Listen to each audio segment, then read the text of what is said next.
Hai Sobat Filmo, kenalin aku Albertus Handi Widodo dengan NPM 200907410.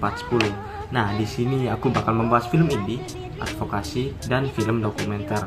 Apa saja sih yang dimaksud sama ketiga film tersebut? Nah, terus bedanya apa? Nah, tonton sampai habis ya. Yang pertama, kita akan membahas film indie terlebih dahulu nih.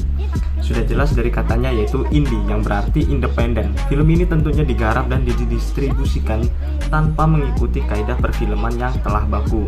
Nah, maksudnya apa tuh? Maksudnya adalah para pembuat film ini membuat film tersebut berdasarkan semangat mereka tanpa ada kerjasama dengan produsen film pada umumnya. Menurut Astuti, pada tahun 2022 pembuat film ini mempunyai karakternya sendiri. Maka dari itu, film indie ini tercipta sebagai sebuah seni. Pada umumnya, film indie di Indonesia lahir dari komunitas atau individu sebagai sarana mereka untuk berkomunikasi atau sekedar berekspresi. Film indie muncul juga karena faktor adanya isu-isu alternatif atau nilai ideologis. Nah, salah satu contoh film indie adalah Ave Maryam yang tayang pada tahun 2018 yang dibintangi oleh Chico Jericho. Nah, film ini bercerita tentang seorang biarawati bernama Maryam yang diperkenalkan oleh Romo Yosef yang suka bermain orkestra. Dari situ Suster Maryam suka dan keduanya saling suka. Ya, kita telah bertentangan dengan ajaran gereja. Nah, yang kedua kita akan membahas tentang film advokasi. Film advokasi ini adalah sebuah film yang diangkat selalu mengenai isu-isu yang ada, kemudian juga terkait dengan permasalahan yang dihadapi oleh masyarakat, dan isu lainnya yang kurang mendapatkan perhatian.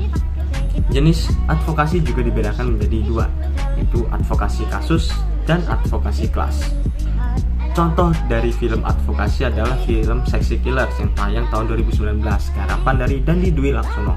Film tersebut menyoroti sebuah industri tambang di Kalimantan dan memiliki hubungan dengan tokoh politik. Wah, menarik nih. Nah, selanjutnya yang terakhir adalah film dokumenter. Film yang gak asing lagi nih di telinga Sobat Filmo. Menurut Astuti, film dokumenter merupakan film non-fiksi yang asal kisahnya dari kisah nyata, serta digambarkan sesuai dengan kehidupan nyata, mulai dari tokoh, lokasi, dan bahkan cerita. Sebuah film dapat dikatakan film dokumenter apabila setiap adegannya dalam film tersebut adalah realitas yang terjadi di lapangan tanpa adanya interpretasi atau penambahan imajinasi tertentu. Contoh dari film dokumenter adalah film Formula One Drive to Survive yang tayang di Netflix tahun 2019.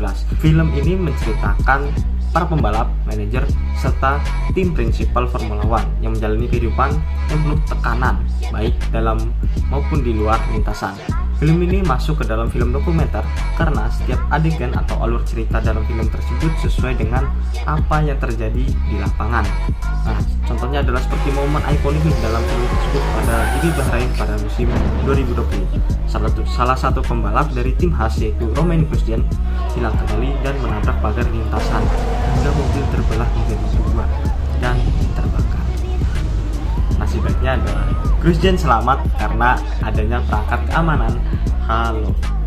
Nah, bahkan kabarnya nih Netflix akan membuat kelanjutan dari series dokumenter ini yang artinya nanti akan tayang season yang keempat.